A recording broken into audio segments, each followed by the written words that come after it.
اور جو برے اور گمراہ لوگ تھے جب ان کے قریب کوئی جاتا ہے تو وہ کہتا ہے یہ تو صرف اوپر سے ایک اچھی چیز ہے، اندر سے کھوکھلے ہیں صاحب، کوئی نیکی نہیں اندر، سب نفاق بھرا ہوا ہے، سب منافقت ہے۔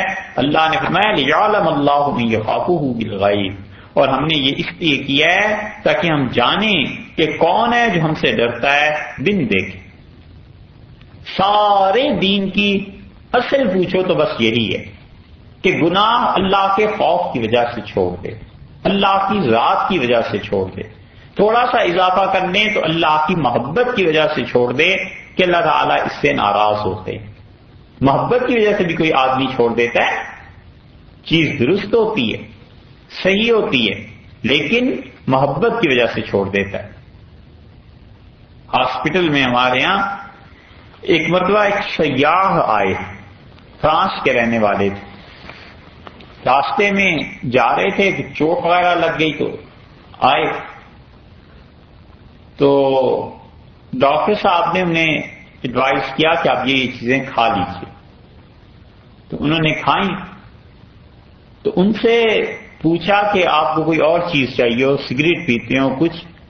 تو اس نے عجیب جواب دیا، اس کا سگریٹ تو میں بہت پیتا تھا لیکن میں اب نہیں پیتا۔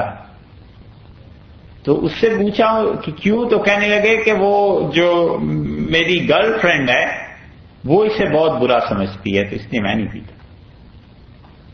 یہ ایسی چیز اس نے کہی کہ ہم جیسے گناہگاروں کے لیے بڑی شرمندگی تھی۔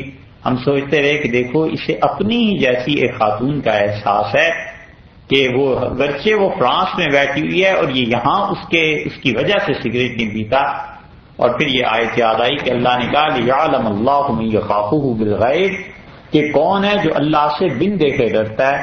اور اپنا احساس ہوا کہ ہم ایسے بے شرم ہیں کہ صبح سے شام تک 1000 مرتبہ اللہ کا نام سامنے آتا ہے مگر کبھی توفیق نہیں ہوئی کہ کوئی گناہ کوئی غلطی اللہ کے لیے چھوڑ دیں کہ اللہ دیکھتا ہے اور اللہ کے یہاں جواب دیں۔ سارے دین کی حقیقت یہی ہے، اسی لیے مراقبہ ذات کراتے ہیں صوفیہ، اور اسی لیے مراقبہ معیت کراتے ہیں، اور اسی مقصد کے لیے پاپڑ بیلے جاتے ہیں کہ بس ایسی شخصیت بن جائے کہ اللہ کی وجہ سے نیکی کرے اور اللہ ہی کی وجہ سے گناہ کو چھوڑے۔ اسی لیے جو اس کامل درجے کے لوگ ہوتے ہیں بہت مرتبہ ایسا کام کرتے ہیں جو لوگ بڑے اعتراض کی باتیں کرتے ہیں تو وہ کہتے ہیں تمہارے لیے تھوڑا ہی کیا ہے، لوگوں سے کوئی کریڈٹ تھوڑا ہی لینا ہے، اللہ نے اسے کہا ہے کرنے کو ہم اس کو کریں گے، اللہ نے روکا ہے نہیں کریں گے۔ بس لوگوں سے پرواہ نہیں ہوتی کہ لوگ اس حرکت کو کیا سمجھیں گے، لوگ کیا کہیں گے۔ اللہ نے فرمایا لِيَعْلَمَ اللَّهُ مَن يَخَافُهُ بِالْغَيْبِ، بس اللہ نے یہ اس لیے آزمایا ہے تاکہ وہ دیکھے کہ حالت احرام میں کون ہے جو شکار نہیں کرتا۔ کس وجہ سے؟ اس وجہ سے کہ اللہ نے اس حالت میں شکار سے منع کیا۔ بالکل اس سورت کی آغاز میں دیکھیے، ان دونوں آیتوں میں فرق کیجئے، دیکھیے قرآن کا انداز کیا ہے۔ سورہ مائدہ کے بالکل آغاز میں دیکھیے،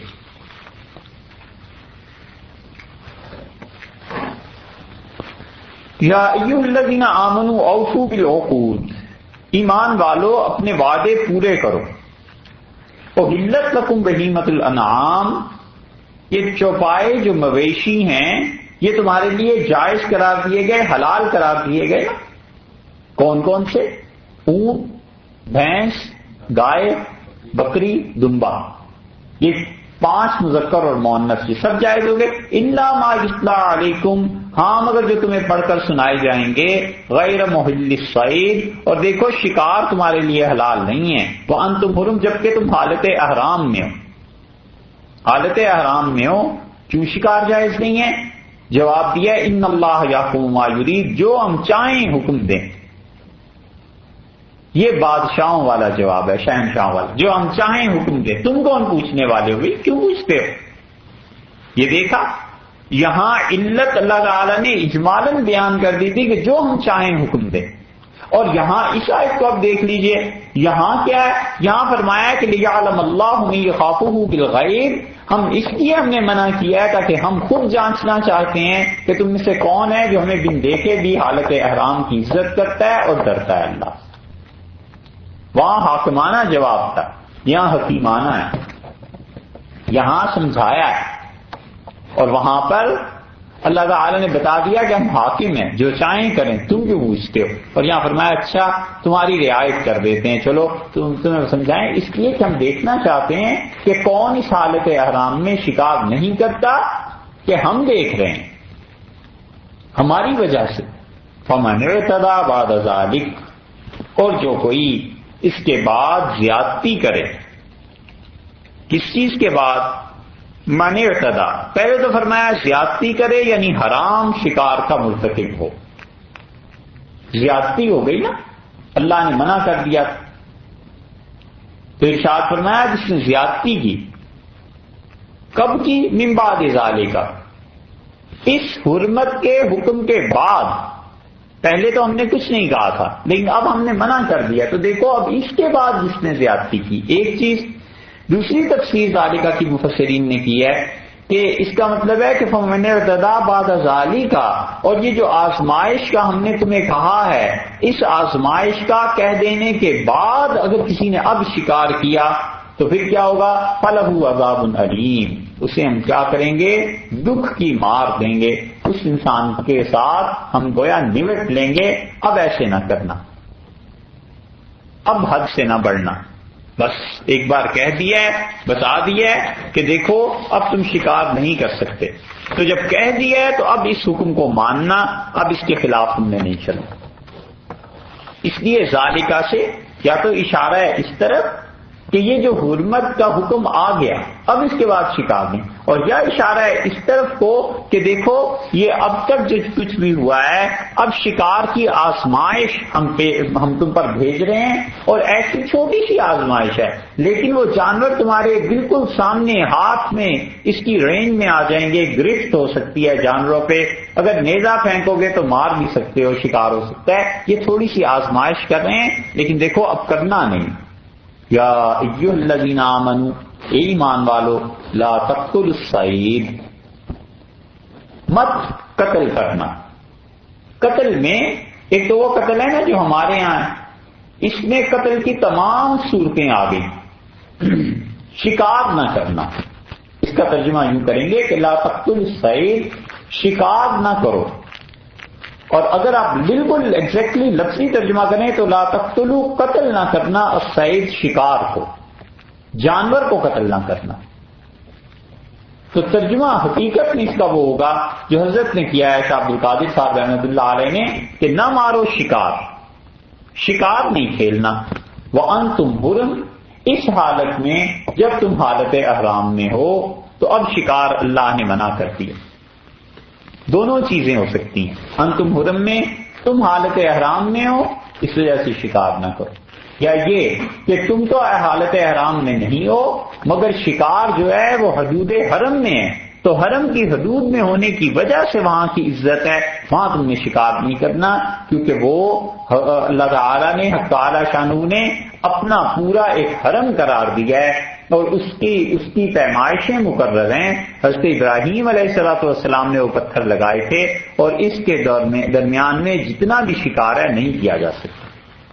اسی لیے صحابہ کرام رضی اللہ عنہم ان پتھروں کی تجدید کرتے رہتے تھے، نبی کریم صلی اللہ علیہ وسلم کے دور میں بھی غالباً ہوئی ہے، پھر حضرت عمر رضی اللہ عنہ نے خاص طور سے وہ تجدید کروائی کہ کون کون سے پتھر، کون کون سی جگہ ہے جو اللہ نے متعین کی تھی حضرت ابراہیم علیہ السلام کے ذریعے سے، اس کے درمیان کا یہ سارا ایریا حرم ہے، یہاں پر کوئی درخت نہیں کاٹا جا سکتا، کسی جانور کو ایسے نہیں مارا جا سکتا۔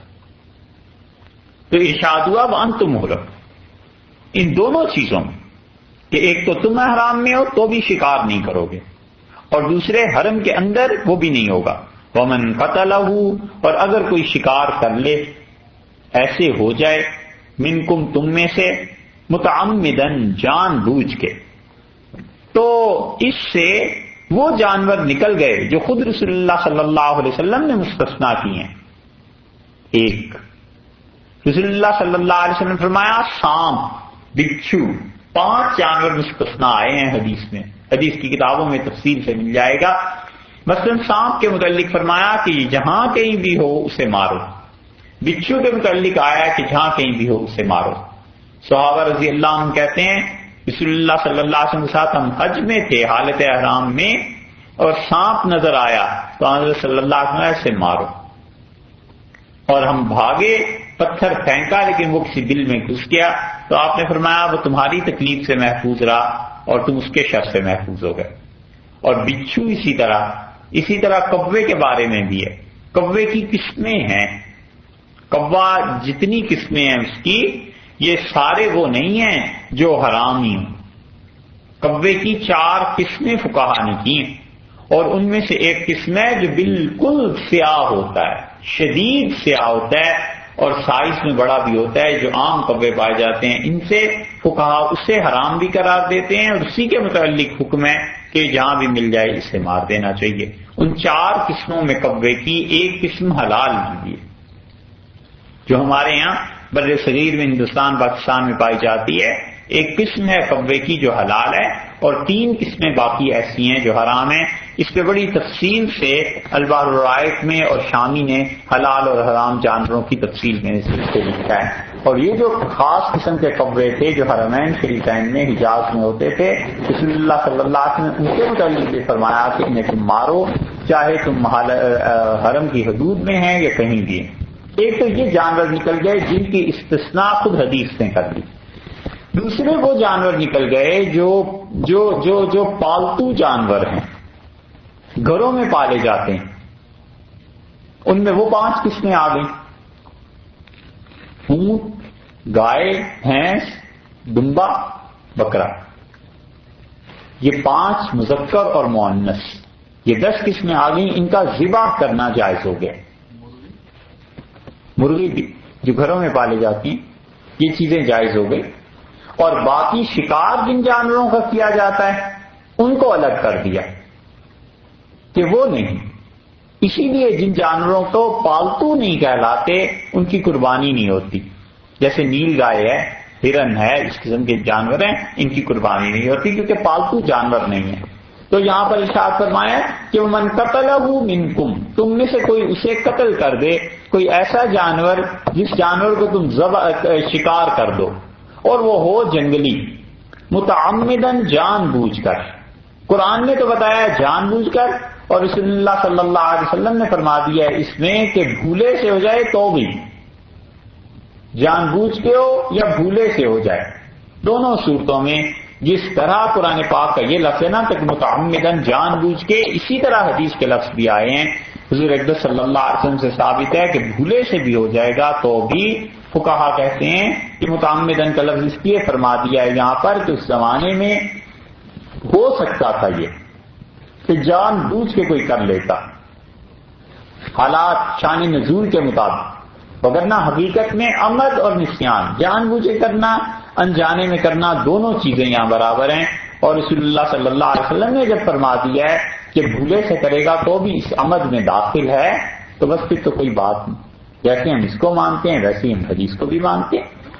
تو یہاں پر کیوں فرمایا کہ من قتلہ منکم متعمدن، جان بوجھ کر تم میں سے کوئی کر لے، کیونکہ یہ لوگ جا رہے تھے نا وہاں پہ حدیبیہ میں، حرم میں، تو اس لیے ارشاد فرما دیا کہ جان بوجھ کر کوئی کر لے، تاکہ مطلب ہوشیار آگاہ کرنے کے لیے، وگرنہ تو کوئی بھولے سے بھی کرے گا اب امت میں تو اس کے لیے یہی ہے فجزاء، تو اس کے لیے کیا ہوگا؟ بدلہ دے، سزا ہے اس کو، بدلہ کیا پیش کرے اللہ کے حضور میں؟ مثلو، اس جیسا ما قتل، جو کچھ اس نے شکار کیا ہے، من النعام، اس جیسے مویشیوں سے بدلہ دے۔ اب یہ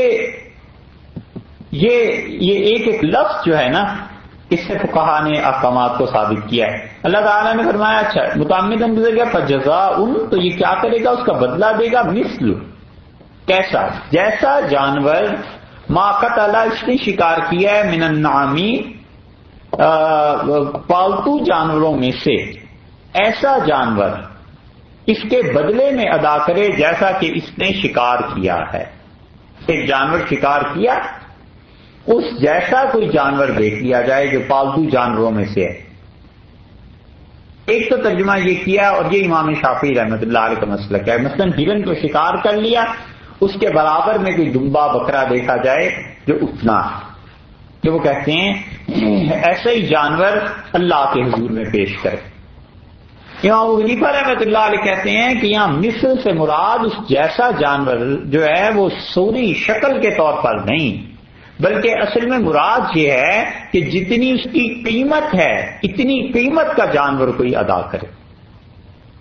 مثلا ہرن کا شکار کر لیا، اب وہ ہے اس کی قیمت فرض کیجئے 5,000 وہاں پہ، تو اب وہ ہرن کی جو 5,000 کی قیمت ہے اس سے ملتا جو اس 5,000 سے جانور خریدے گا، تو اس 5,000 سے جو جانور خریدا جائے گا وہ اللہ کے لیے وہ بدلہ اس کا ادا کرے.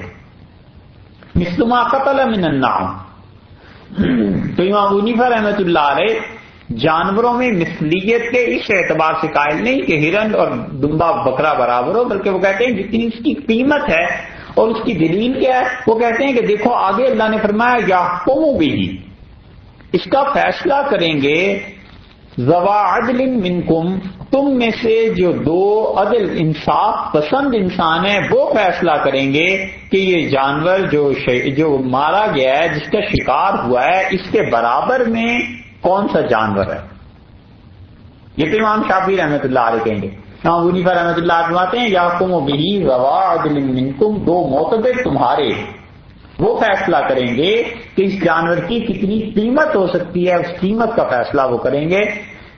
اور جو قیمت کا فیصلہ ہے وہ ہر آدمی نہیں کر سکتا.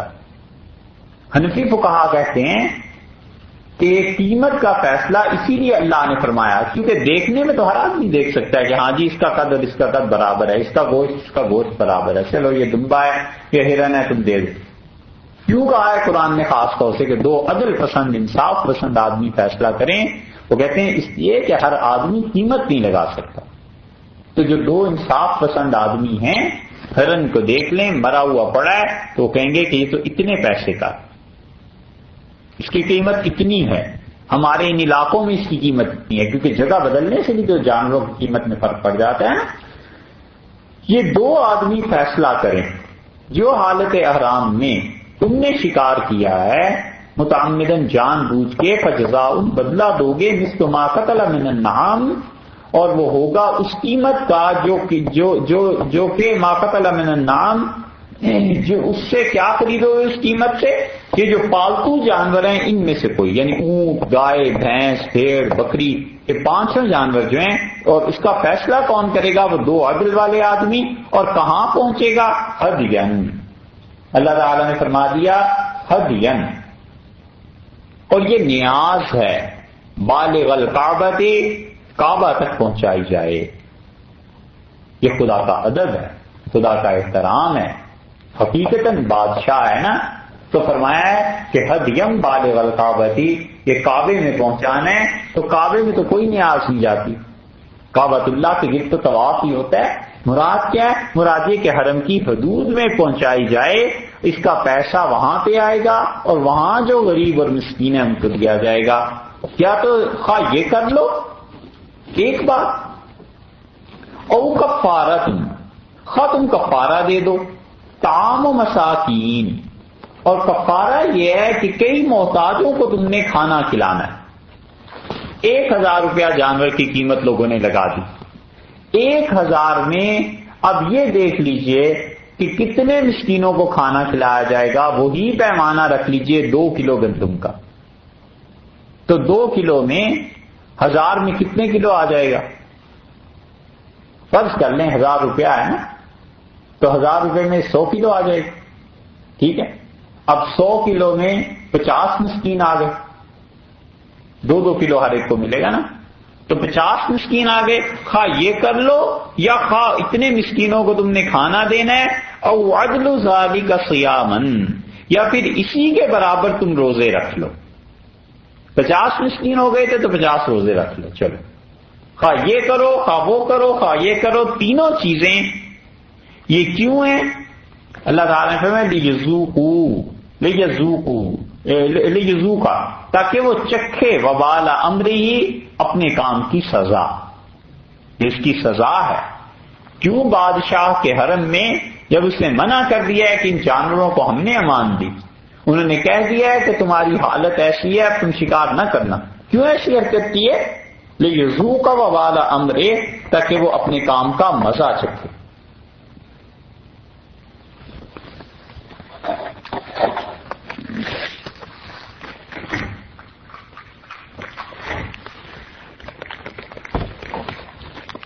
تو ارشاد فرمایا تھا کہ وہ اپنے کام کا مزہ چکھے. عفا اللہ نے معاف کر دیا. اما سلف، جو کچھ کے گزرا. دونوں ترجمے اس کے ہوئے ہیں، تفسیریں. عفا اللہ اما سلف، جو کچھ کے اس نے کیا، جب جرمانہ ادا کر دیا تو اللہ نے معاف کر دیا. بس مزہ چکھا، 50 روزے رکھے یا اتنے روزے یا اتنی چیزیں، اب پتہ چلے گا. آپ دیکھیے وہاں ہرن کا شکار ہو گیا تو اس کی قیمت ویسے کیا ہوتی ہوگی؟ وہاں بکرا دمبا آج کل کتنے کا ملتا ہوگا؟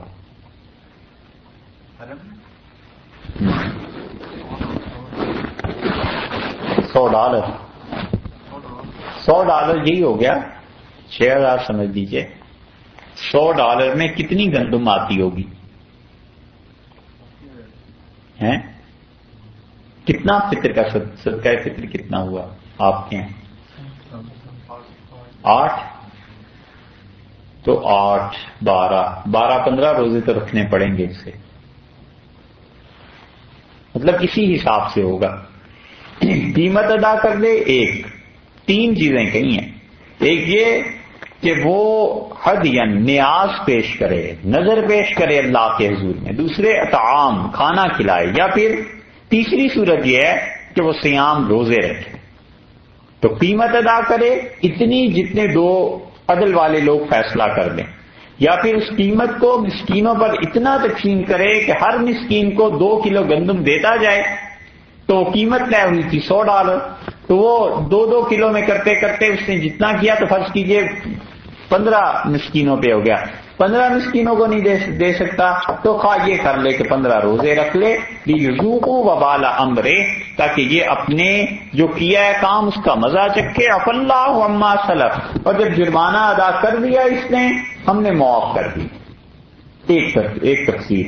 دوسرے عفا اللہ عما سلف، جو کچھ زمانہ جاہلیت میں ہوتا رہا ہے، کفر کے دور میں تم ہمارے حرم کو شکار کرتے رہے ہو، ان جانوروں کو تنگ کرتے رہے ہو، اللہ نے سب معاف کر دیا.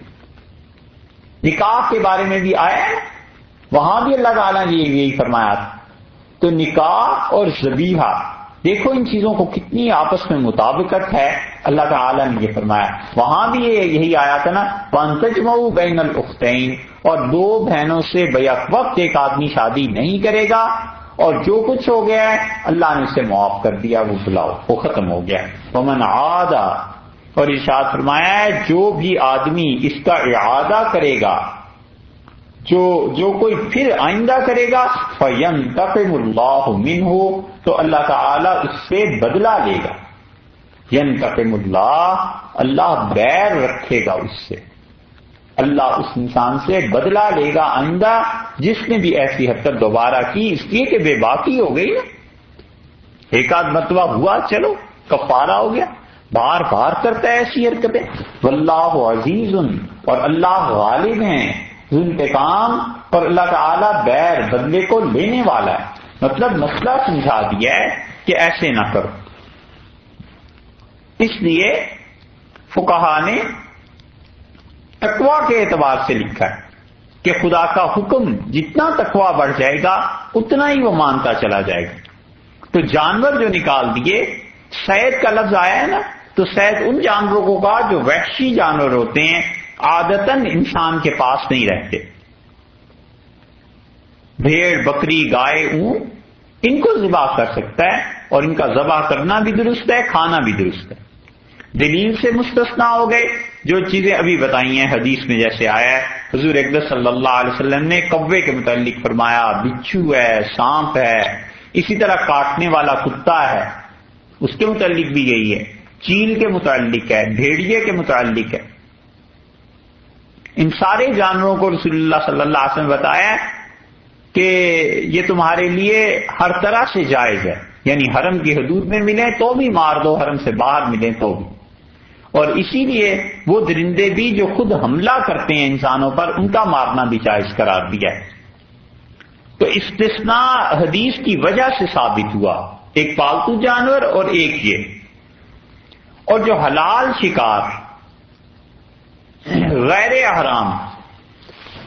احرام کی حالت میں نہیں ہے ایک آدمی اور حرم میں بھی نہیں ہے، شکار حلال ہے، کسی ایسے آدمی نے کیا جو حالت احرام میں ہے ہی نہیں اور حرم کی حدود سے بھی اس نے باہر کیا، اب وہ لے کے آیا ان لوگوں کے کھانے کے لیے جو حالت احرام میں ہیں، یہ جائز ہے، یہ درست ہے. کیونکہ اللہ تعالی نے لا تقتلوا فرمایا ہے نا کہ شکار نہ کرنا، یہ تو نہیں فرمایا کہ لا تاکلوا مت کھانا. تو اس لیے فقہا کہتے ہیں کہ اگر شکار کہیں اور ہوا اور کرنے والا حالت احرام میں نہیں تھا اور نہ حرم کی حدود کے اندر تھا تو اس شکار کا کھانا جائز ہے. جیسے آخر پہ اللہ تعالیٰ نے فرما دیے نا کہ اللہ تو اس سے انتقام لے گا، فرض کیجئے کسی نے دوسری تیسری مرتبہ بھی کر دیا ایسا، تو یہ قسم کی طرح نہیں ہے کہ کفارہ ایک ہی ہو جائے گا، بلکہ بار بار یہ چیزیں دینی پڑیں گی. اور اسی لیے اللہ تعالی نے آگے اس کو بتا بھی دیا کہ جانور کا حکم کیا ہوگا.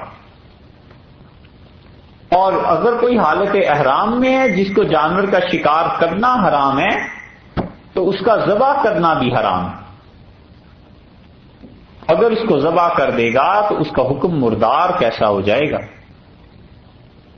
جس جانور کا شکار حرام ہے اس کو ذبح کرنا بھی حرام.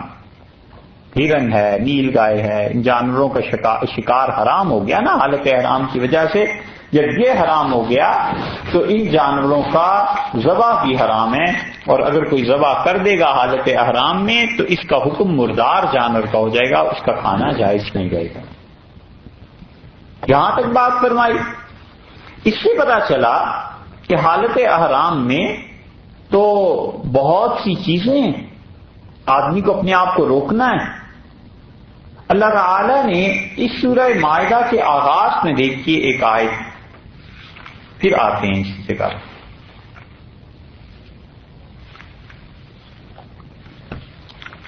سورہ مائدہ جہاں سے شروع ہو رہی ہے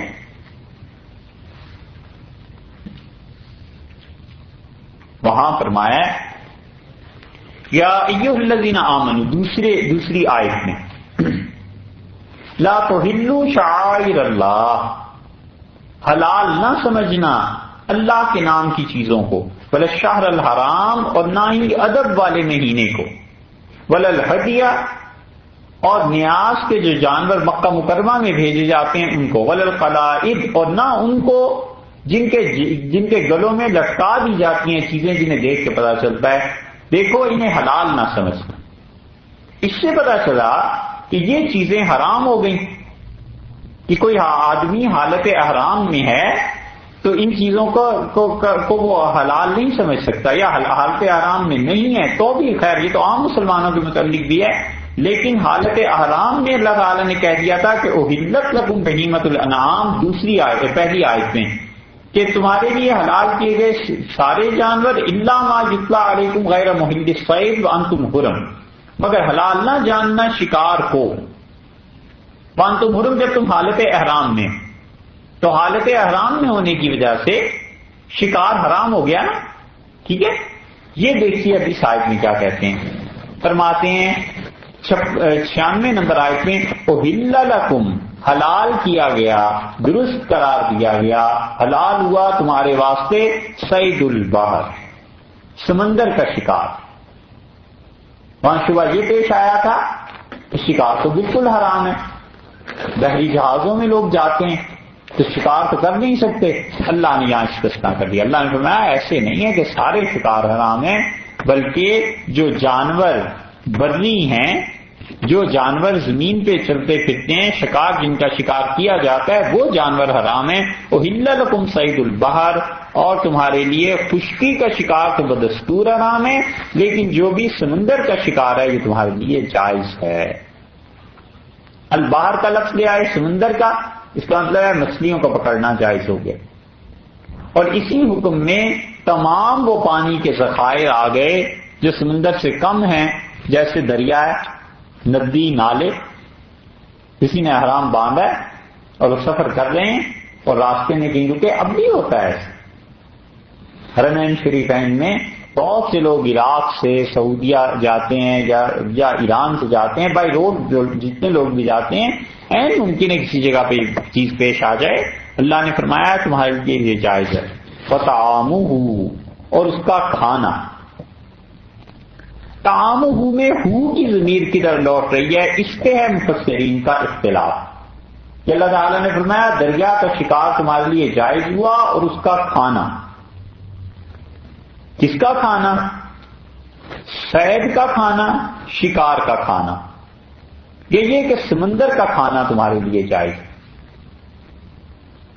یہ ہے مفسرین کا اس پہ اختلاف. وہ کہتے ہیں ہو کی ضمیر اگر لوٹائی جائے شکار کی طرف، صید کے لفظ کی طرف، تو پھر ترجمہ یہ ہوا کہ احل لکم، تمہارے لیے حلال ہے صید البحر، دریا کا یا سمندر کا شکار، یعنی جو کچھ سے مچھلی وغیرہ تم حاصل کرتے ہو، یہ سب چیزیں جائز ہیں تمہارے لیے. وطعامہ، اور اس سمندر کا کھانا، یعنی جو چیز سے تمہیں ملی کھانے کو شکار میں. اور بعض کہتے ہیں کہ اس کو لوٹایا جائے سمندر کی طرف، تو پھر ترجمہ یہ بنے گا کہ تمہارے لیے جائز ہے شکار سمندر کا ایک، وطعامہ، اور اس کا کھانا، یعنی جو بھی سمندر یا دریا اپنی طرف سے مچھلی کو باہر پھینک دیتا ہے، وہ تڑپ جاتی ہے، مر جاتی ہے، وہ تمہارے لیے جائز ہے. تو طعام کا مطلب یہ ہوا کہ وہ کھانا جو سمندر خود بخود پھینک دے. ہوتا ہے نا کبھی کبھی سمندر میں، دریا میں طغیانی آتی ہے اور دریا کبھی اتر جاتا ہے، کبھی چڑھ جاتا ہے، تو مچھلیاں بڑی بڑی ساحل پہ رہ جاتی ہیں. دو قسم کی مچھلیوں میں فرق ہے. ایک مچھلی جو خود مر گئی اور وہ الٹی ہو کے تیرتی، الٹی ہو جاتی ہے تیرنے میں سمندر میں، دریا میں، یہ حرام ہے کیونکہ وہ مری ہے کسی اور چیز سے، بیماری سے. اور اگر وہ شکار سے مر گئی وہ جائز ہے، لیکن وہ اپنی کسی اور بیماری سے خود بخود مر جاتی ہے اور الٹی ہو جاتی ہے مچھلی ایک طرح سے، تو وہ حرام ہے. ایک یہ ہے کہ سمندر، دریا خود ہی اس کی لہریں اٹھا کر پھینک دیتی ہیں کسی چیز کو باہر ساحل سے، یہ چیز جائز ہو گئی. تو طعام کا مطلب یہ ہوا کہ سمندر کا کھانا، یعنی جو کھانا اس نے گویا تمہیں خود بخود دے دیا ہے وہ بھی تم کھا سکتے ہو، اور جو تم نے شکار کیا ہے وہ بھی تم کھا سکتے ہو. متاع لکم، فائدہ ہے تمہارا. وللسیارہ، اور فائدہ ہے اس میں ان لوگوں کا جو مسافر، جو سفر کرنے والے ہیں، مسافر مسلسل جاتے ہیں، ان کے لیے یہ فائدہ ہے، وہ اپنی غذا اس کے ذریعے کھا سکتے ہیں. کئی ممالک ہیں جن سے شپ چلتے ہیں اور وہ لے کے جاتے ہیں حاجیوں کو، تو راستے میں اگر کوئی شکار کرتا ہے، اس کا شوق ہے اس چیز کا، اللہ نے کہا کوئی حرج نہیں، بغیر شوق کے کرتا ہے مسلمانوں کو کھلانے کے لیے، حاجیوں کی خدمت کے لیے، تو بھی ٹھیک ہے. موج آئی سمندر کی اور اس نے اٹھا کر کسی چیز کو، مچھلی کو پھینک دیا جہاز کے اندر یا کہیں اور، وہ آ گیا اس کا کھانا، وہ بھی ٹھیک ہے. وَحُرِّمَ عَلَيْكُمْ، اور حرام ہے تمہارے لیے، حرام ہوا تم پر کیا چیز؟ صید البر، وہ شکار جو جنگل کا ہے وہ تمہارے لیے حرام ہے. ما دمتم حرما، جب تک کہ تم حالت احرام میں ہو. تو حالت احرام میں تمہارے لیے خشکی کا شکار ناجائز ہے. اس حالت سے باہر آ جاؤ تو خشکی کا شکار بھی جائز ہو گیا، لیکن اس حالت کے اندر رہتے ہوئے سمندر کا شکار جائز ہے.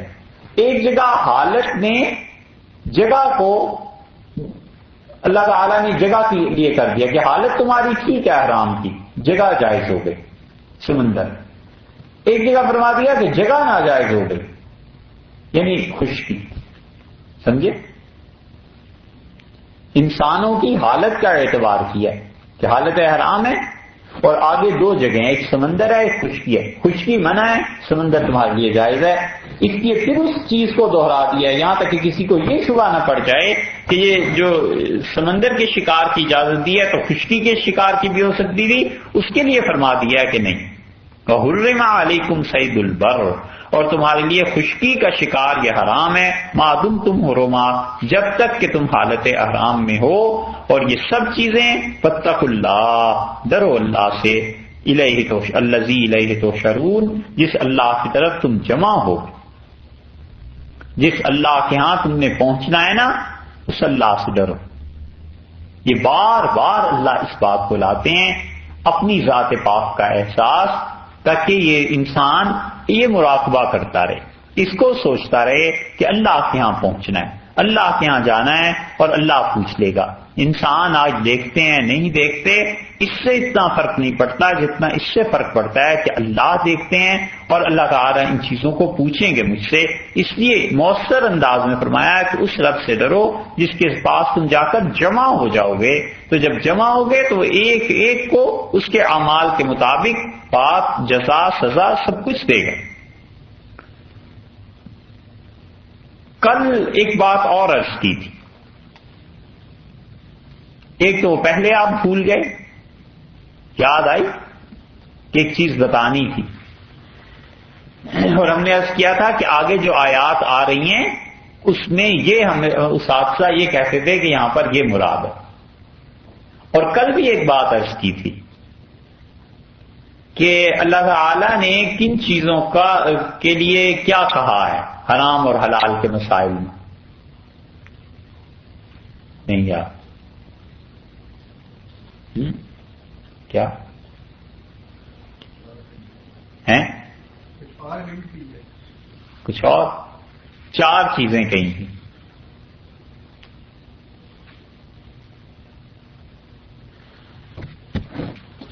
اچھا بھائی تم نے نہیں یاد رکھا تو ہم کیوں بتائیں گے ایسے؟ چلیے آگے۔ جعل اللہ الکعبۃ البیت الحرام، اور اللہ نے کیا ہے، اب اللہ تعالی کی بات آ گئی تھی نا، اللہ نے فرمایا جعل اللہ نے کیا ہے، کیا چیز کی ہے اللہ تعالی نے؟ الکعبہ، کعبۃ اللہ کو، کعبہ کو کعبہ اس لیے کہتے ہیں کہ اونچی جگہ پہ، اونچے مقام پہ، حالانکہ آپ اصل میں دیکھیں تو کعبۃ اللہ تو بالکل پیالے کی طرح ہے کہ نیچے اتر کے جانا پڑتا ہے۔ عام حرم کے اطراف قرب و جوار میں آپ دیکھیں، مثلا صفا مروہ پہ ہی آپ دیکھیں تو کتنی سیڑھیاں نیچے اتر کے کعبہ میں جانا پڑتا ہے۔ تو کعبہ کو کعبہ اس لیے کہتے ہیں کہ مانوی اصل اعتبار سے، مانوی اعتبار سے وہ بلند و بالا ہے، اس گھر کی بڑی شان ہے، اس اعتبار سے کہا کہ جعل اللہ الکعبہ، اللہ نے کعبہ کو کیا ہے۔ کعب کہتے ہیں ٹخنے کو، کیونکہ ایڑی پاؤں زمین پہ لگتا ہے نا تو ٹخنا اوپر ہوتا ہے، تو کعب ٹخنے کو بھی کہتے ہیں کیونکہ وہ زمین سے اٹھا ہوا ہے، اوپر کو ہے۔ اور کعبہ کے ساتھ البیت الحرام کیوں لگا دیا؟ کہ وہ گھر جو عزت والا ہے، جو گھر بزرگی کا مرکز ہے، جو گھر بڑی عزت احترام والا ہے، اس لیے کہ بنو خثعم میں ایک قبیلہ تھا، انہوں نے ایک کعبہ بنایا تھا اور اس کا نام انہوں نے رکھا تھا کعبہ یمانیہ۔ تو کعبہ یمانیہ سے امتیاز کے لیے اللہ نے فرما دیا کہ جعل اللہ الکعبۃ البیت الحرام، وہ کعبہ جو گھر ہے عزت والا، تاکہ کعبہ یمانیہ سے اس کی بجائے یہ مراد لیا جائے۔ ایک تو یہ بات ارشاد فرما دی، 4 چیزیں اللہ نے یہاں بتائی ہیں۔ ایک فرمایا ہے کہ جعل اللہ الکعبہ، اللہ نے کعبہ کو بنایا ہے، ایک چیز البیت الحرام، اور وہ کعبہ کیا ہے؟ البیت الحرام، گھر ہے عزت کا، بزرگی کا، احترام کا۔ اس کو کیا بنایا ہے؟ قیامن، ٹھہرنے کی چیز بنایا ہے، للناس، پوری انسانیت کے ٹھہرنے کی چیز، یعنی یہ جب تک قائم ہے پورے انسان قائم رہیں گے، اور جس دن کعبہ گر جائے گا جس سال میں، اس سال لوگ ختم کر دیے جائیں گے، دنیا کو ختم کر دیا جائے گا۔ جعل اللہ الکعبۃ البیت الحرام قیاما للناس، اللہ نے کعبہ کو بنایا ہے کہ وہ کیا ہے؟ انسانوں کے لیے قیام کا سبب ہے، انسانیت اسی وجہ سے قائم ہے کہ خدا کا یہ گھر قائم۔ ایک والشہر الحرام، اور دوسری چیز یہ ہے کہ اللہ نے اس کائنات کے ٹھہرنے کا سبب یہ بنایا ہے کہ الشہر الحرام عزت والا مہینہ۔ بعض حضرات کہتے ہیں کہ یہ جو واو ہے نا، پہلے اس واو کو حل کر لیتے ہیں، کہ جعل اللہ الکعبۃ البیت الحرام قیاما للناس، اللہ نے کعبۃ اللہ کو بنایا ہے لوگوں کے ٹھہرنے کا سبب، کہ اس کی وجہ سے انسانیت قائم ہے۔ واہ! اور یہ کہ جعل اللہ الشہر الحرام، اللہ نے کیا ہے شہر حرام کو، عزت والے مہینے کو، کیا چیز؟ قیاما للناس، جب تک یہ عزت والا مہینہ قائم ہے اس وقت تک لوگ دنیا میں قائم رہیں گے، دنیا میں رہیں گے۔ الشہر الحرام کی دو تفسیریں کی گئی ہیں، ایک تو بعض رات کہتے ہیں کہ ذی الحج کا مہینہ جب تک قائم تب تک انسان بچے رہیں گے، اور ایک یہ کہ جب تک یہ 4 مہینے عزت والے، رجب، شوال، رجب، ذوالقعدہ، ذی الحج، محرم، یہ 4 مہینے جب تک ہیں اس کے عزت اور احترام ہے، اور ان میں اللہ کا ذکر ہوتا رہتا ہے، کیونکہ ذوالقعدہ میں کیا، شوال کے آخر پہ لوگ بیت اللہ میں پہنچنا شروع ہو جاتے ہیں، تو اللہ کا ذکر ہوتا ہے کثرت سے ذوالقعدہ میں بھی اور ذی الحج میں بھی۔ تو یہ عزت والے مہینے جب تک قائم ہیں دو۔ تیسری چیز والہدیہ، اور جو یہ نیاز پیش کرتے ہیں خدا کے حضور میں، کعبہ میں لے جاتے ہیں، جب تک یہ قائم ہے جعل اللہ الہدیہ، اللہ نے اس قربانی کو ذریعہ بنایا ہے تاکہ لوگ قائم رہیں گے دنیا میں، والقلائد، اور وہ جو پٹے والے ہیں، والقلائد، ارشاد فرمایا کہ پٹے والے کون؟ دونوں ہو سکتے ہیں مراد، جانور، ان کے گلے میں پٹا ڈال دیتے تھے نا، تو دیکھتے ہی پتہ چل جاتا تھا کہ یہ جانور اللہ کے گھر میں جا رہا ہے، کافر بھی اس جانور کو نہیں چھیڑتے تھے، بچتے تھے کہ یہ اللہ کی چیز ہے۔ اسی لیے حدیبیہ میں حضور اقدس صلی اللہ علیہ وسلم کے سامنے جب کافر آئے ہیں تو رسول اللہ صلی اللہ علیہ وسلم کو بتایا گیا فلاں آدمی آیا ہے، تو آپ نے فرمایا یہ اللہ سے ڈرنے والا ہے، اور یہ جو جانور ہم لائے ہیں اس کے سامنے کرو۔ وہ پہلی غالباً میٹنگ ہونی تھی، اور وہ جو آئے تھے کافر، ان میں سے ایک آدمی کے متعلق جو رسول اللہ صلی اللہ علیہ وسلم آیا تھا، اس نے جب جانوروں کو دیکھا تو جانوروں میں پٹے پڑے ہوئے تھے، تو اس نے کہا ہو یہ لوگ ہم سے لڑنے تو نہیں آئے، یہ دیکھو اللہ کے لیے جانور لے کے آئے ہیں، ان کا ارادہ عمرے کا ہے، میں جا کے قریش کو اطلاع دیتا ہوں کہ جنگ کی کوئی بات نہیں ہے، یہ لوگ تو اللہ کے گھر میں حاضری دینے کے لیے آئے۔ یہ چیز ہے۔ اور قلائد اس آدمی کو بھی کہتے تھے جو آدمی گلے میں خاص قسم کا ہار ڈال لیتا تھا تو کوئی اسے کچھ نہیں کہتا تھا، کہتے تھے یہ اللہ کے گھر جا رہا ہے، یہ حج کرنے جا رہا ہے، عمرہ کرنے جا رہا ہے۔ ڈاکو نہیں چھیڑتے تھے اس سے، کوئی سے لوٹتا نہیں تھا، کوئی سے مارنے کی ہمت نہیں کر سکتا تھا۔ اللہ نے کہا جب تک یہ 4 چیزیں ہیں نا، ہم نے ان 4 چیزوں کو سبب بنا دیا ہے، باقی پوری انسانیت کے قائم رہنے کا۔ یہ 4 عمل اگر ختم ہو جائیں گے تو قیامت آ جائے گی، انسان مٹ جائیں گے۔ اسی لیے حضور اقدس صلی اللہ علیہ وسلم نے فرمایا کہ میں گویا اپنی آنکھوں سے دیکھ رہا ہوں اس سیاہ حبشی کو جو افریقہ کے کسی علاقے سے آئے گا، اور آپ نے فرمایا اس کا اتنا سا قد ہوگا، اور تم دیکھو میں دیکھ رہا ہوں کہ اس کی پنڈلیاں بہت موٹی موٹی ہوں گی، گٹھے ہوئے جسم کا، سیاہ رنگت کا، اور وہ آ کر اس کعبہ کو گرا دے گا۔ اور آپ نے فرمایا بس جب یہ کعبہ گر جائے گا اور دنیا میں کوئی نہیں رہے گا جس کا طواف کرے، اور ایک حدیث میں آیا ہے کہ کوئی آخری آدمی جو لفظ اللہ جانتا ہوگا، نہیں یقالو اللہ اللہ، جو بس اتنا کہتا ہوگا اللہ اللہ، جب وہ مرے گا بس اس کے ساتھ ہی قیامت آ جائے۔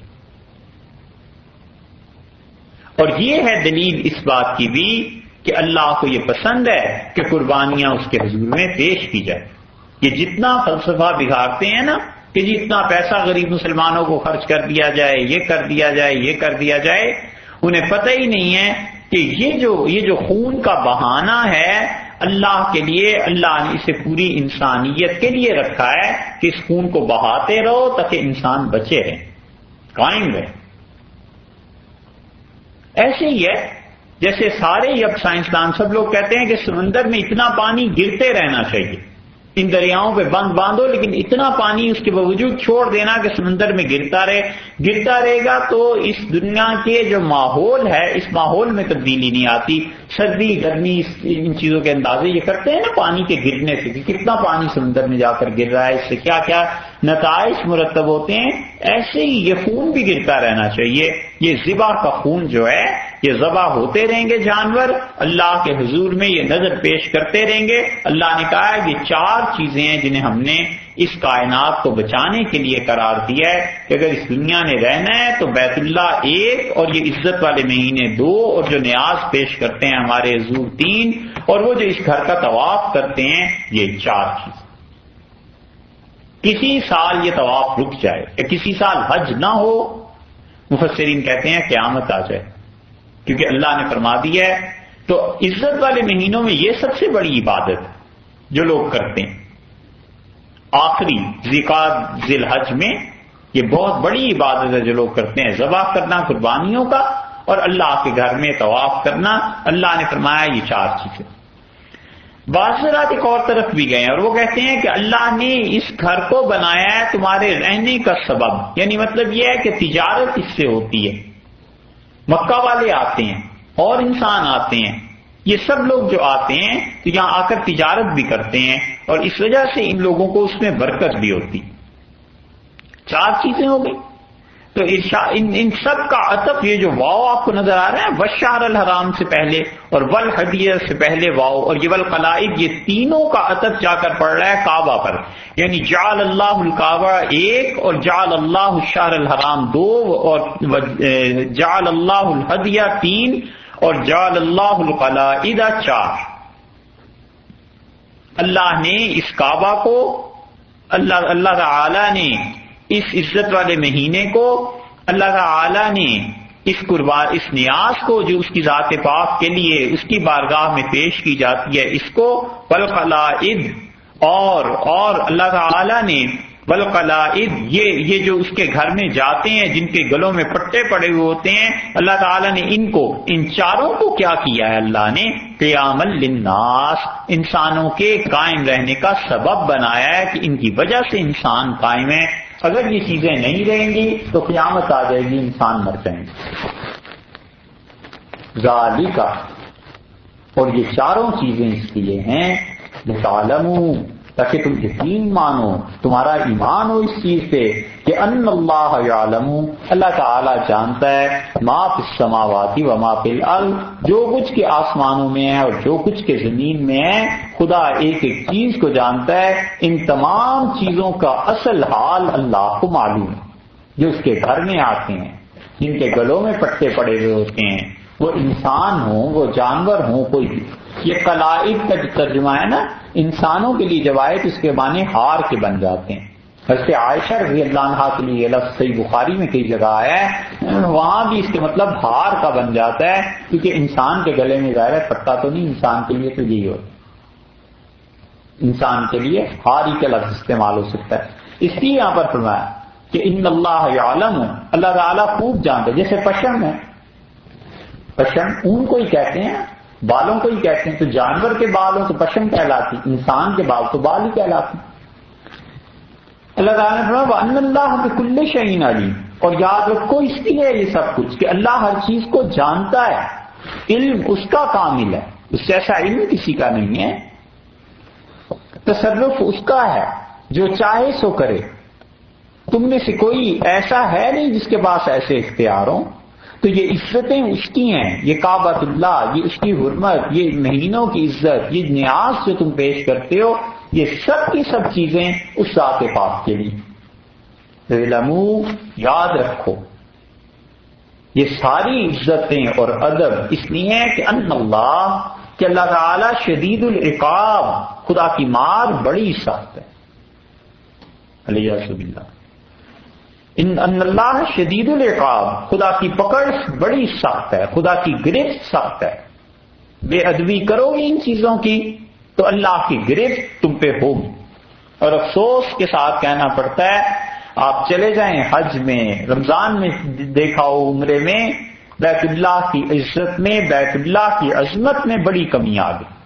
مسلمان وہاں جا کے ایسے بیٹھتے ہیں، ایسے کھانا پینا، ایسے جیسے پکنک منانے کے لیے یہاں آئے ہوئے ہوں، کوئی ادب احترام اتنا نہیں کرتے جتنا کہ ادب اور احترام اللہ کے گھر کا حق بنتا۔ شاہ عبد الغنی صاحب مجددی رحمۃ اللہ علیہ تھے، اور حاجی امداد اللہ صاحب مہاجر مکی رحمۃ اللہ علیہ فرماتے تھے کہ حضرت کو ہم نے مدینہ منورہ میں حضرت تھے تو مسجد نبوی میں کوئی بات اونچی کرتا تھا تو حضرت فرماتے تھے کہ حیات النبی رسول اللہ صلی اللہ علیہ وسلم زندہ ہیں، نہ اونچا بولو، نہ ایسے کرو۔ مولانا بدر عالم میرٹھی رحمۃ اللہ علیہ جنہوں نے ترجمان السنہ لکھی ہے، پڑھنے کے قابل ہے ان کی کتاب، اللہ تعالیٰ ان کی صحت برقرار رکھتا اور خدا انہیں زندگی دیتا تو باقی جلدیں بھی ویسی مکمل کرتے، انتقال فرما گئے مدینہ منورہ میں۔ مولانا بدر عالم میرٹھی رحمۃ اللہ علیہ پڑھے ہوئے تھے حدیث انور شاہ صاحب رحمۃ اللہ علیہ سے، اور مولانا بدر عالم صاحب رحمۃ اللہ علیہ کو ہمارے اساتذہ کہتے تھے ہم نے دیکھا مسجد نبوی میں آتے تھے بالکل چپکے چپکے اور کسی کونے میں کھڑے ہو کے تھوڑی دیر کے لیے صلاۃ و سلام پیش کرتے تھے اور ایسے ہی چپکے چپکے واپس چلے جاتے تھے، شور نہیں، ادب احترام ہمیشہ یہ رہا۔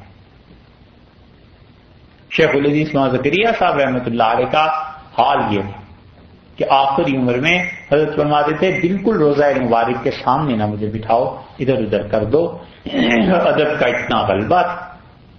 یہی چیز بیت اللہ میں بھی کہ لوگ اس گھر کی عزت ادب احترام کرتے تھے، اور اب آپ دیکھیں گے کہ ایسے لوگوں نے کر لیا جیسے پکنک منانے آئے ہوئے ہیں، پتہ نہیں کیا کیا چیزیں ہوتی ہیں، اور خاص طور پہ جو صفائی کرنے والے ہوتے ہیں اتنی زور زور سے چیخ رہے ہوتے ہیں کہ کوئی ادب احترام نہیں ہے کہ خدا کا گھر ہے اور اس گھر کی عزت۔ اللہ نے فرمایا اعلموا ان اللہ شدید العقاب، یاد رکھو خدا کی گرفت بڑی سخت ہے۔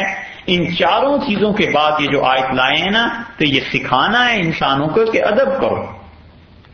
اسی لیے سعدی نے لکھا ہے، مولانا روم نے، سعدی تو نہیں مولانا روم رحمۃ اللہ نے لکھا ہے کہ وہ کہتے ہیں از خدا جوین توفیق ادب، اللہ سے ادب کی توفیق مانگتے ہیں، بے ادب محروم گشت از فضل رب، اور جو بے ادب ہوتا ہے وہ اللہ کے فضل سے محروم رہ جاتا ہے۔ ادب بڑی چیز ہے، اس لیے فرمایا ہے کہ اعلموا ان اللہ شدید العقاب، یاد رکھو اللہ کی گرفت بڑی سخت ہے، وان اللہ غفور الرحیم، اور یہ کہ اللہ معاف کرنے والا بھی ہے، مہربان بھی ہے، رحم فرمانے والا بھی ہے، دونوں پہلو۔ غلطی ہو گئی تو اللہ کی صفت مغفرت پر نظر جانی چاہیے، رحمت پہ کہ معاف فرمانے والا ہے، اور اگر انسان عام حالات کو دیکھے تو اس پر بھی نظر رہنی چاہیے کہ خدا کی گرفت ہو سکتی ہے۔ ما علی الرسول، اور رسول صلی اللہ علیہ وسلم کے ذمے کیا ہے؟ الا البلاغ، ہاں بس یہ کہ وہ پہنچا دیں تم تک بات کو، جو احکامات ہیں اللہ کے، جو اللہ تعالی کے پیغامات ہیں وہ تم تک پہنچا دیں۔ اس میں قرآن بھی آ گیا، حدیث بھی آ گئی، اور نبی کریم صلی اللہ علیہ وسلم کے وہ سارے اجتہاد آ گئے جن اجتہادات کو اللہ نے قائم رکھا ہے، اور وہ اجتہاد حضرت صلی اللہ علیہ وسلم کے درست قرار دیے گئے ہیں اللہ تعالیٰ کی بارگاہ سے۔ اللہ نے فرمایا ان کے ذمے بس اتنا ہے، واللہ یعلم، اور اللہ خوب جانتا ہے، ما تبدون، جو کچھ کہ تم ظاہر کرتے ہو، تمام ظاہر تمہارا اللہ کے سامنے، وما تکتمون، اور جو تمہارا باطن ہے سارے کا سارا اللہ کے سامنے ہے، کوئی چیز ذات پاک سے چھپی ہوئی نہیں، کوئی چیز ایسی نہیں ہے جس چیز کے متعلق تم سوچ بھی سکو کہ اللہ سے چھپی ہوئی ہے۔ نیتوں کو جانتا ہے، اعمال کو جانتا ہے، دل کے ادب کو جانتا ہے، احترام کو جانتا ہے، یہ سب کی سب چیزیں اس کے سامنے ہیں، اس سے اپنے ظاہر اور باطن سب چیزوں کو ایک جیسا رکھنا۔ قل، آپ فرما دیجئے، لا یستوی الخبیث والطیب، کہ ناپاک اور پاک چیزیں برابر نہیں ہوتی۔ وہ چیزیں جنہیں اللہ قبول فرما لے پاک وہ، اور وہ چیزیں جنہیں اللہ رد کر دے خبیث وہ، یہ دونوں برابر ہوتی نہیں ہوتی۔ قل لا یستوی الخبیث، اور آپ ان سے کہیے کہ گندی چیزیں والطیب اور پاک چیزیں یہ دونوں برابر نہیں ہوتی۔ وہ چیز جس کی حمد و ثنا ہو، پاکیزگی اللہ بیان کرے وہ، اللہ کی توحید، اللہ کے لیے جو بارگاہ میں پیش کیے جاتے ہیں مال جو پاک ہوتے ہیں وہ، اور وہ چیزیں جو خدا کی طرف سے ان پہ لعنت برستی ہے، اللہ جن چیزوں کو رد کر دیتا ہے اور جن چیزوں سے خدا کو نفرت ہے، یہ سب چیزیں برابر تھوڑی ہیں۔ وَلَوْ أَعْجَبَكَ، اگرچہ تمہیں کتنی حیرت کیوں نہ ہو کہ کثرت الخبیث، گندی چیزوں کی بہتات سے، گندی چیزوں کی زیادتی سے، چاہے تمہیں کتنی حیرت کیوں نہ ہو کہ آخر اس دنیا میں اتنی گندی چیزیں زیادہ کیوں ہیں، گناہ کے اسباب اور مواقع زیادہ کیوں ہیں، اللہ نے کہا کتنی حیرت ہو تمہیں، اس کے باوجود یہ چیزیں اللہ کی نگاہ میں بری ہیں اور بری چیز اچھی چیز کے برابر نہیں ہو سکتی۔ تو دیکھو پوری دنیا میں اگر کوئی آدمی نہ رہے جو شراب کو حرام کہے تو اللہ کے نزدیک تو حرام ہی ہے، اس لیے اللہ نے فرمایا یہ چیزیں خبیث جو بہت زیادہ ہیں تمہیں حیرت میں نہ ڈالیں، تعجب میں نہ ڈالیں، دنیا بس اسی طرح چل رہی ہے، یہ زیادہ ہیں حرام کی چیزیں، لوگوں کے امتحانات کے لیے ہیں سب کچھ۔ اگر امتحان نہ ہوتا تو مشین بنا دیتے انسانوں کو، سارے کے سارے اتباع اور پیروی میں لگ جاتے، اس لیے مت گھبراؤ۔ ایک چیز دوسرا ترجمہ اس کا کیا گیا ہے کہ آپ یہ فرما دیجئے کہ خبیث اور طیب برابر نہیں، وَلَوْ أَعْجَبَكَ، اگرچہ تمہیں کتنی اچھی لگیں کثرت الخبیث، یہ بری چیزوں کی بہتات،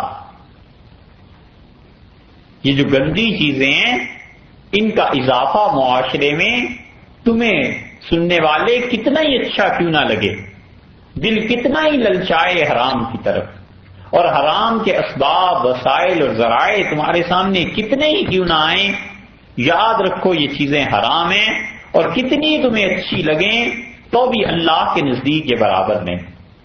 بہت سی حرام چیزیں، علیاذ باللہ شراب ہے، ایک آدمی چاہتا ہے کہ میں پیوں، دل میں آتا ہے اس کے باوجود اپنے آپ پہ ضبط ہے، کنٹرول ہے، کتنی اچھی تمہیں کیوں نہ لگیں، شراب کی دکانیں پورے شہر میں کھلی بھی ہیں، لیکن دیکھو اللہ کے نزدیک یہ دونوں چیزیں برابر نہیں ہیں۔ فاتقوا اللہ، ڈرو اللہ سے، یا اولی الالباب، اے وہ لوگوں جو عقل والے، لب کہتے ہیں خالص عقل کو، اللہ سے ڈرو اے عقل والو۔ اس سے معلوم ہوتا ہے کہ جو متقی آدمی ہے وہ عقل مند ہوتا ہے، تقویٰ جو ہے نا اس سے انسان کی عقل میں اضافہ ہوتا ہے، کیونکہ پاک رہتا ہے، سوچتا ہے زیادہ، گہری سوچ ہوتی ہے کہ یہ کام کرنا ہے نہیں کرنا، یہ حلال بھی ہے نہیں ہے، جائز ہے کہ حرام ہے کہ کیا ہے، وہ ان چیزوں کو سوچتا رہتا ہے، زیادہ گہرائی سے سوچتا ہے، زیادہ عقل سے کام لیتا ہے۔ یا اولی الالباب، اے عقل والو، یہ سوچنا یہ باقاعدہ ایک فن ہے، یہ سوچنا یہ باقاعدہ ایک سیکھنے کی چیز ہے۔ آدمی لکھ کر سوچے کہ یہ مرحلہ ایسے طے ہو سکتا ہے، اس کو لکھتا ہے، پھر اس کو، پھر اس کو، پھر اس کو، پھر اس کے اینڈ میں اینڈ پروڈکٹ اس کی یہ آ جاتی ہے۔ یہ سوچنا بہت بڑی چیز ہے، اور جتنا عقل مند آدمی ہوتا جاتا ہے اتنی گہرائی کے ساتھ سوچتا ہے۔ اللہ نے فرمایا عقل والو ڈرو اللہ سے، کیوں ڈرو؟ لعلکم تفلحون، یقیناً تم فلاح پا جاؤ، تمہارا بھلا ہو، تمہارا فائدہ ہو، یعنی شریعت کے مطابق جو حکم ہے، شریعت نے جو کچھ بتایا ہے، اگر وہ مال آ جائے، وہ چیزیں آ جائیں تو پاک ہے اور تھوڑا بھی اچھا ہے، اور خلاف شریعت جو چیزیں ہو گئیں وہ ناپاک ہو گئیں، تو اس کی کثرت اور بہتات پہ نظر نہ کرنا۔ بکرے کا گوشت ہے، ایک شیر کسی کو مل جائے اور سور ایک من مل جائے تو عقل مند آدمی کہتا ہے یہ بکرے کا گوشت اچھا ہے۔ پہاڑ ہے پتھر کا بنا ہوا ہے، اور اس کے مقابلے میں جو کئی ٹن اور جس کی پیمائش سے نکالا جائے گا اس کا وزن، اس کے مقابلے میں 1 کلو سونا کسی کے پاس ہے، وہ زیادہ اچھا ہے۔ تو اللہ نے فرمایا ہے تمہیں یہ حرام چیزوں کی کثرت اچھی نہیں لگنی چاہیے، دیکھو یہ پاک نہیں ہے، اور اللہ کے ہاں چیز وہ ہے جو پاک ہے۔ اس لیے ارشاد فرمایا کہ یا اولی الالباب، اے عقل والو، لعلکم تفلحون، تاکہ تم فلاح پاؤ۔ فلاح کیوں پاؤ گے؟ اس لیے کہ اللہ کا تقوی ہے. تو معلوم ہوا کہ تقوی جو ہے وہ بنیاد بن جاتی ہے انسان کی فلاح کی، انسان کی اچھائی. تو اچھا انسان وہ جو متقی ہو جائے، جو پرہیزگار ہو جائے. تو اس لیے فرما دیا ہے کہ خالص عقل رکھنے والوں تمہیں چاہیے کہ اللہ سے ڈرتے رہو، کیونکہ اللہ کے جو فیصلے ہیں بس وہ تمہاری سمجھ میں آئیں تقوی کے ساتھ. تو تقوی کسی انسان کا جتنا بڑھ جاتا ہے نا، حقیقت میں اس انسان کی عقل بہت بڑھ جاتی. وہ سوچتا ہے، پھر چیزوں کا انجام دیکھتا ہے، اور عام آدمی اس تک پہنچ نہیں سکتا. وہ پلاننگ کرتا ہے بڑی دور کی، بات کرتا ہے نسلوں کی اور صدیوں کی کہ آئندہ کیا ہونے والا ہے. کیوں؟ اس لیے کہ وہ اللہ کے نور سے دیکھتا ہے. حضور اقدس صلی اللہ علیہ وسلم نے اسی لیے فرمایا ہے کہ اللہ تعالی مومن کے لیے نور پیدا کر دیتا ہے. آپ نے فرمایا مومن کی فراست سے ڈرو کہ وہ اللہ کے نور سے دیکھتا ہے، اور وہ نور پیدا ہوتا ہے تقوی سے، حلال چیزوں سے، جائز کام کرنے سے. تو حرام کو اپنی زندگی کے ہر عمل سے جب آدمی نکال دیتا ہے تو پھر تقوی آ جاتا ہے. جب تقوی آ گیا تو پھر فلاح بھی آ گئی. کچھ ٹھہری پھر آگے